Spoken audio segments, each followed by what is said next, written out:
El libro que traemos hoy resume los acontecimientos más importantes de la economía desde el siglo XVII con los tulipanes holandeses, hasta el 2018 con el crecimiento de las criptos y Bitcoin. No obstante, el libro se llama De tulipanes a Bitcoins y fue escrito por Denning Thorsten.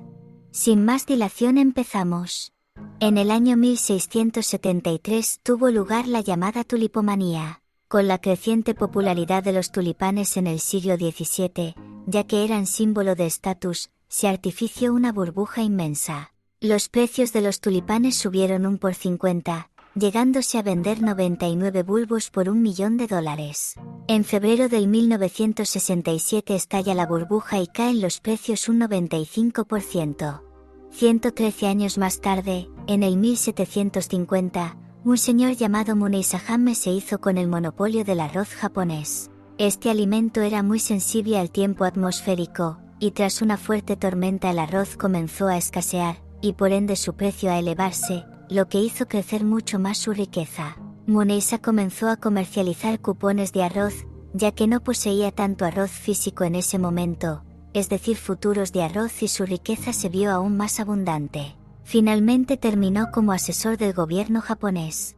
En la otra punta del mapa, en California en el año 1849 tuvo lugar la llamada fiebre del oro. Este estado era un lugar inhóspito hasta que un alemán llamado Johann August Sutter encontró una pepita de oro.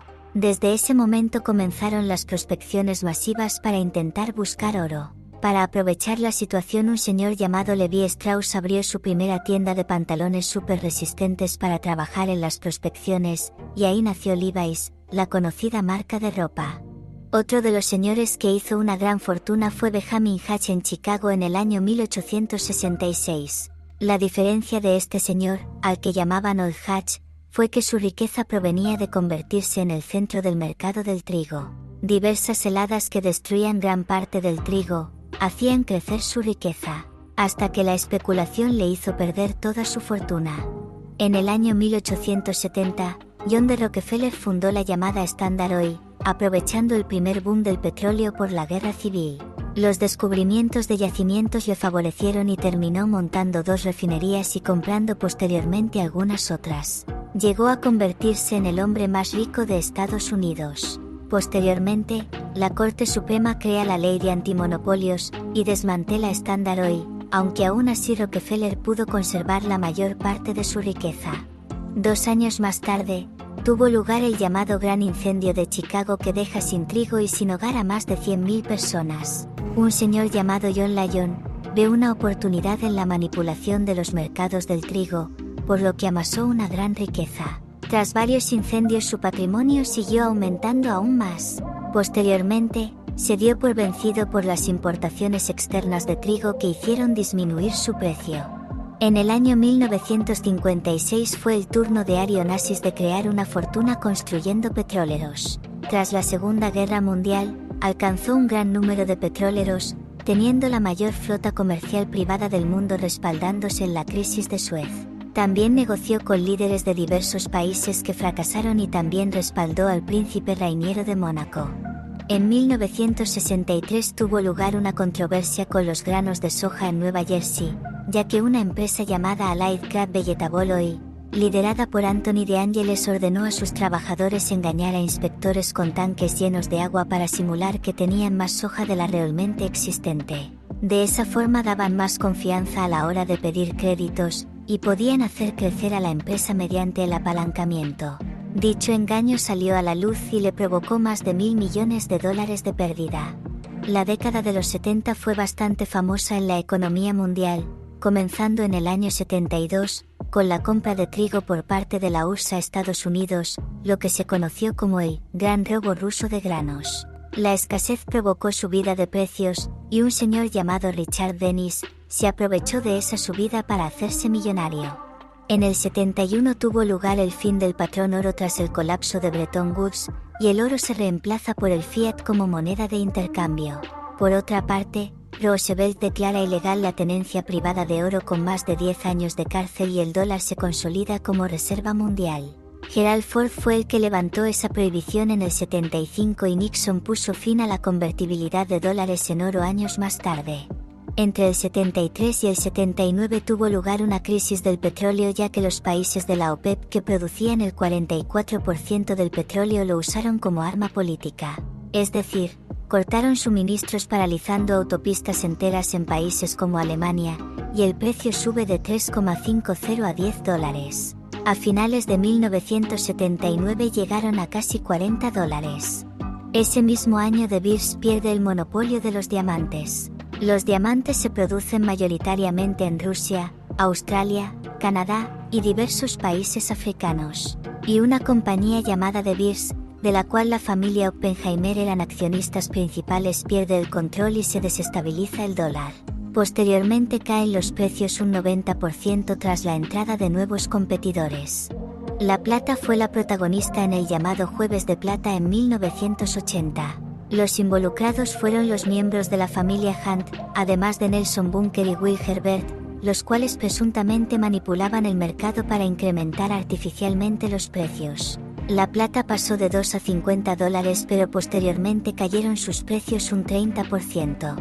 Los 90 comenzaron con una guerra entre Kuwait e Irak por el incendio de varios campos de petróleo en Kuwait, y también un conflicto entre Irak e Irán, viéndose afectados los campos de petróleo de este último. Por este motivo, suben los precios de $15 a $40. La intervención del gobierno de Estados Unidos en las guerras del Golfo provocarán el fin del gobierno de Hussein posteriormente en 2003.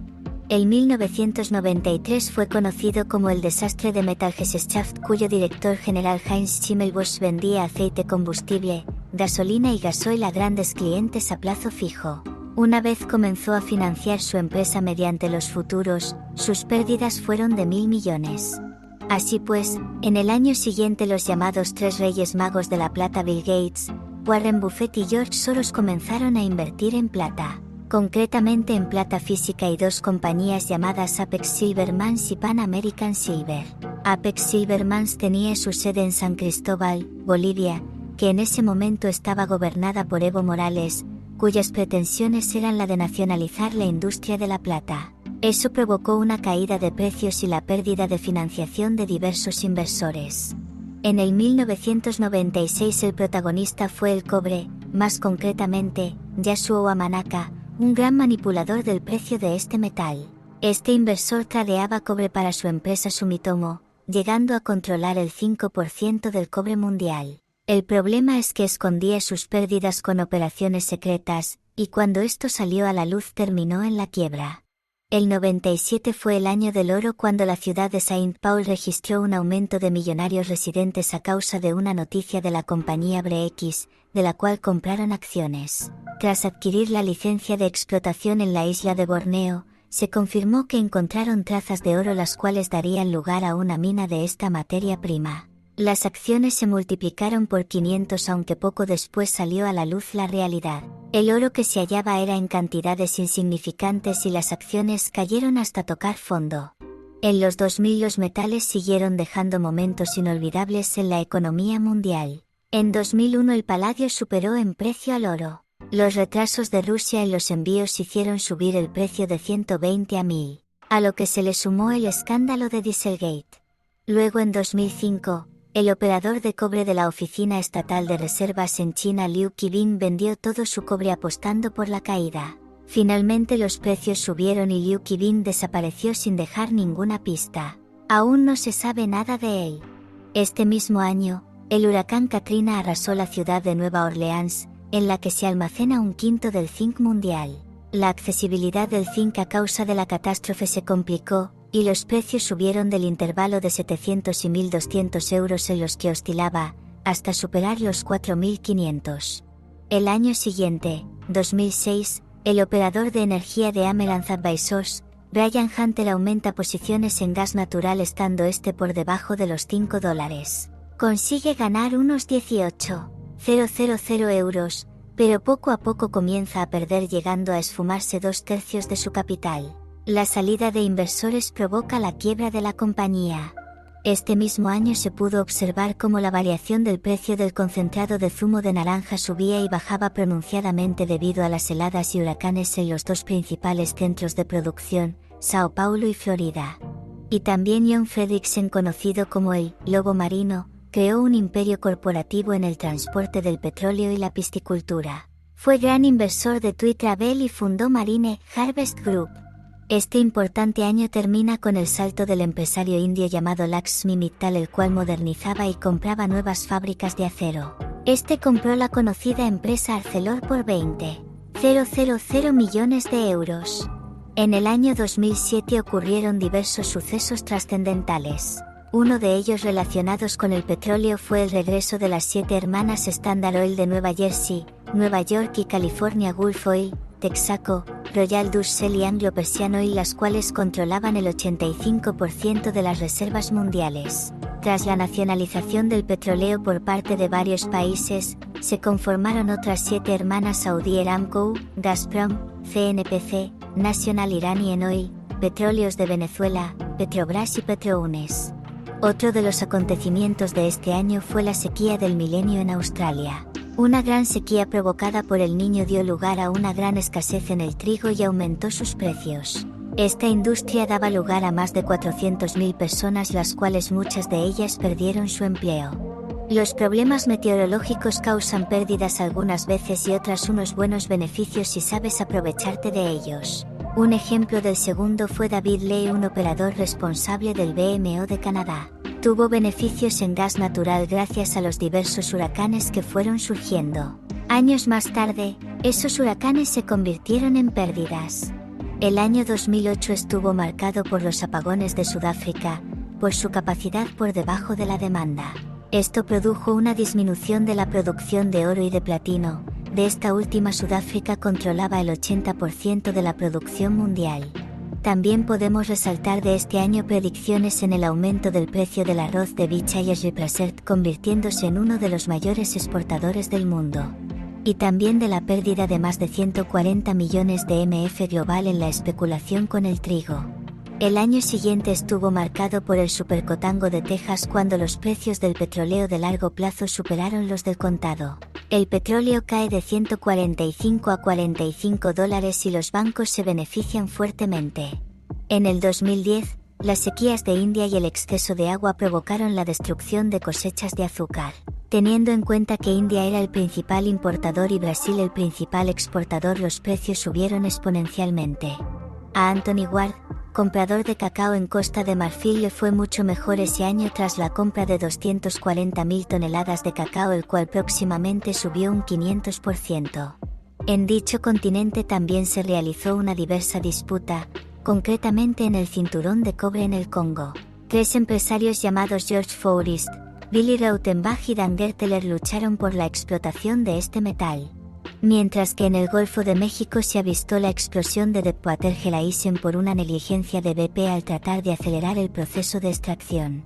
Las autoridades de Estados Unidos congelaron inmediatamente las licencias de perforación. En 2011 sale un gigante a la luz llamado Glencore, el cual se fusionó con Strata y rompió el oligopolio de las 7 hermanas del combustible. Ese mismo año el temporal La Niña provocó pérdidas de algodón en los países de China, India, Pakistán y Australia.